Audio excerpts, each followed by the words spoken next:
Ketemu lagi sama saya Lutfi Starsen Audio Work. Hari ini kita kedatangan Honda All New Brio tahun 2022.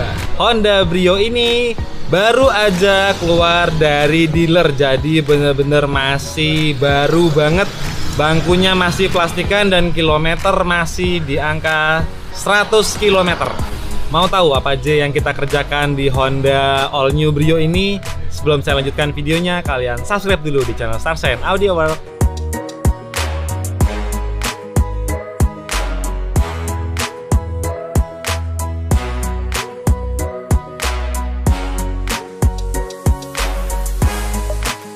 Jadi yang mau kita kerjakan di Honda Brio ini, kita mau bangun peredam full satu kabin, terus kita mau ganti head unit, dan kita mau suntik dengan prosesor.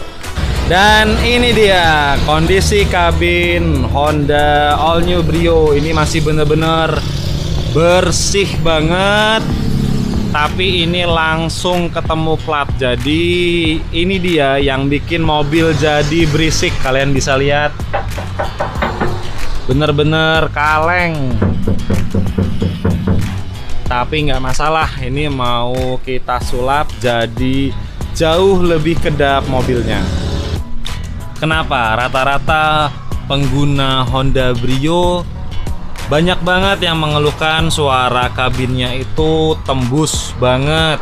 Terus suara ban itu bener-bener kerasa di dalam kabin walaupun kaca sudah ditutup full. Ya ini dia, jadi setelah kita bongkar ini langsung ketemu platnya. Ini cuma pakai tangan ya.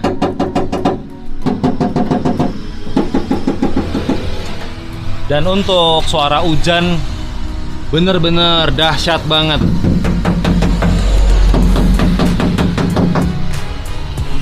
Tapi itu nggak jadi masalah, kalau dikasih peredam mobil ini bakalan jauh lebih kedap. Karena terkadang ada yang bertanya sama saya, kenapa nggak dibikin kabin itu bener-bener kedap? Bukannya apa-apa, saya jelaskan di sini. Kabin itu kalau dibikin bener-bener kedap, pertama itu nggak bisa. Kenapa? Karena namanya benda bergerak, dan kedua celah di dalam mobil itu juga banyak sekali. Mau berapapun peredam yang dikasih itu nggak bakalan bisa bikin mobil jadi bener-bener super kedap sampai kita seperti di dalam ruangan, itu nggak akan mungkin. Tapi guna fungsi peredam ini mereduce atau mengurangi kebisingan dari awal jadi lebih berkurang, dan penurunannya kurang lebih sekitaran 30 sampai dengan 40% daripada kondisi standar sebelum dikasih peredam. Pengertian kedap di dalam mobil itu kalian jangan salah kaprah. Bukan berarti kedap itu kita tidak bisa mendengar suara apapun dari luar mobil. Itu juga berbahaya. Kenapa? Kita juga harus mengutamakan faktor keselamatan dalam kita berkendara. Maksudnya, suara klakson kita harus bisa dengar. Suara dari samping saat kita diselip juga kita harus bisa dengar. Dan suara palang rel kereta api itu juga kita harus bisa dengar, karena itu sebagai keselamatan kita dalam berkendara. Semisal kita bikin mobil yang benar-benar super kedap banget, dan kita saat di depan rel kereta api atau sekitaran rel kereta api kita nggak dengar kalau ada rel kereta api mau lewat ya, palangnya mau tutup, itu kan berbahaya banget, itu fatal. Pengertian kedap di sini maksudnya itu suara dari samping itu benar-benar lebih berkurang, tapi tetap bisa kita dengar. Suara klakson yang tadinya bener-bener kerasa banget di dalam kabin ini jauh lebih berkurang.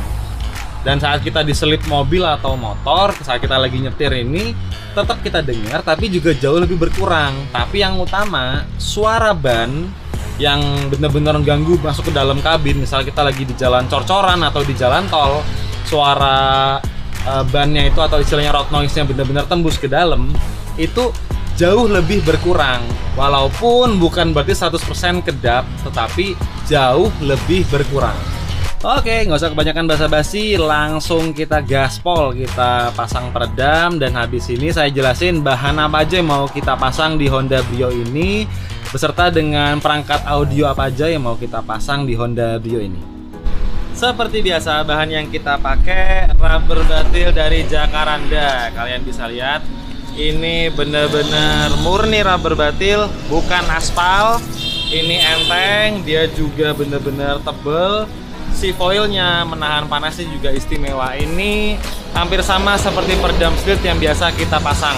Terus untuk finishingnya, kalian bisa lihat, ini kita pakai peredam foam dari Kuwait yang warna putih. Tujuannya apa? Jadi nanti setelah kita kasih peredam full rubber batil, kecuali di bagian plafon, karena plafon mepet banget ya dari si plafonnya dengan ke lapisan platnya. Selebihnya itu kita kasih full peredam foam.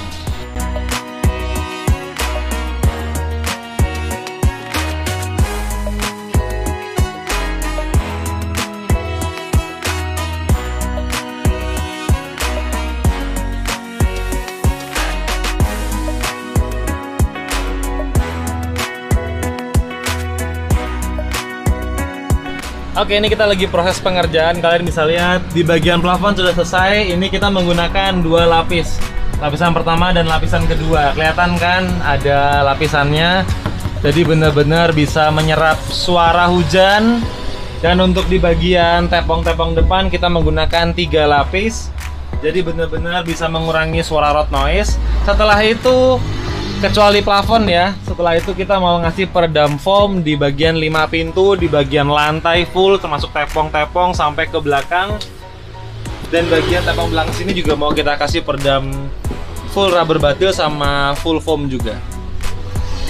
Oke, akhirnya semua peredam sudah berhasil kita pasang. Kalian bisa lihat ini sudah benar-benar full rubber batil dan gak cuma 1 lapis. Untuk tepongan depan kita mainnya 3 lapis rubber batil. Untuk sampai atap sini kita main 2 lapis rubber batil. Ini muter sampai pintu juga nanti kita bikinnya 3 lapis juga. Jadi bener-bener padet banget sampai tepongan, sampai di bagian dalam sini juga sudah full rubber batil juga. Habis ini tinggal kita double lagi dengan peredam foam. Jadi bisa bener-bener menyerap getaran dan vibrasi dari suara jalanan dan suara dari ban dan suara dari samping-samping.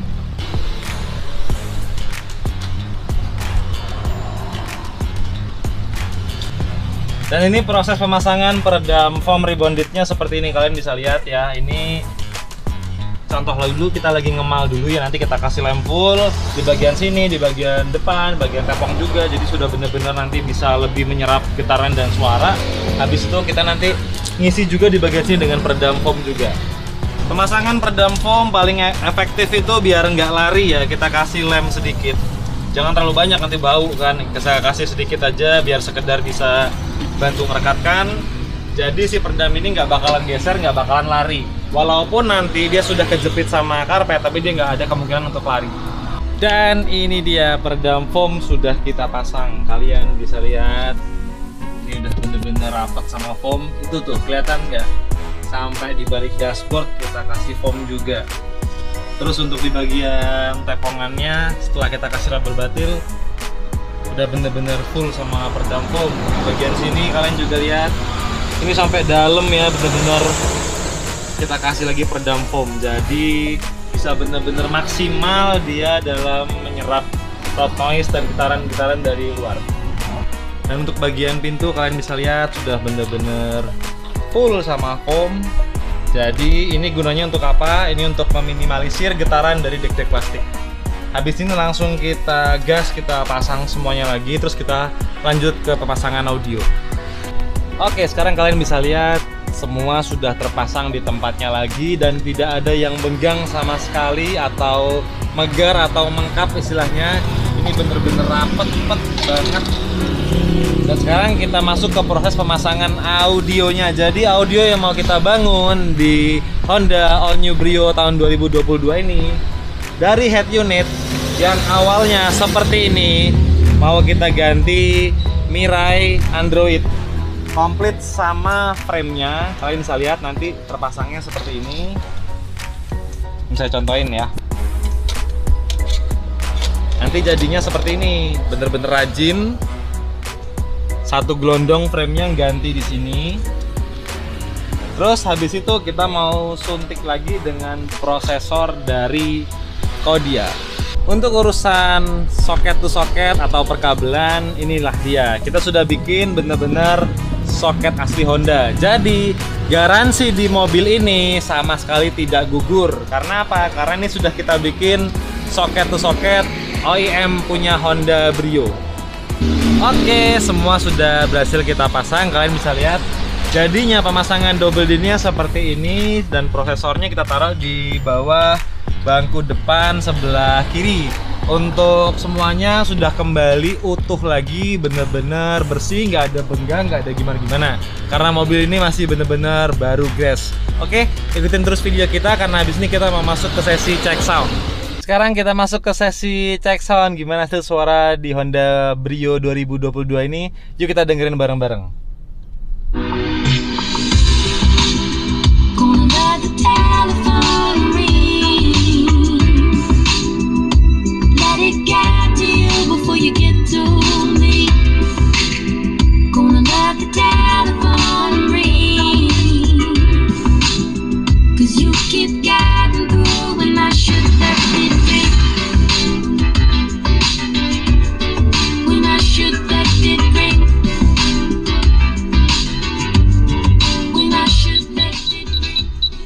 Walaupun tanpa penambahan subwoofer, tapi bener-bener bassnya kempel banget. Kenapa bisa begitu? Ini kan speaker standar ya, tapi karena peredamnya bener-bener rapet, jadi si pintu ini seakan-akan menjadi box speakernya. Ditambah lagi disuntik dengan prosesor, suaranya jadi makin istimewa. Jadi sekarang bener-bener bassnya itu maju ke depan sini, dan suara vokal itu bener-bener naik di atas dashboard ya, di atas double din, di bawah spion. Padahal semua perangkat masih asli, yang dirubah hanya prosesor dan head unitnya. Untuk harga, kira-kira berapa habisnya? Ini saya buka aja ya. Mulai dari 0 sampai keadaan seperti ini, itu di angka 11,5 juta rupiah. Gimana, kalian suka dengan karya kita? Kalau kalian suka, jangan lupa like, comment, subscribe, dan di-share video ini. Saya sudah kebanyakan ngomong dari tadi. Yang terakhir, saya Lutfi. See you next video. Salam gaspol, ciao.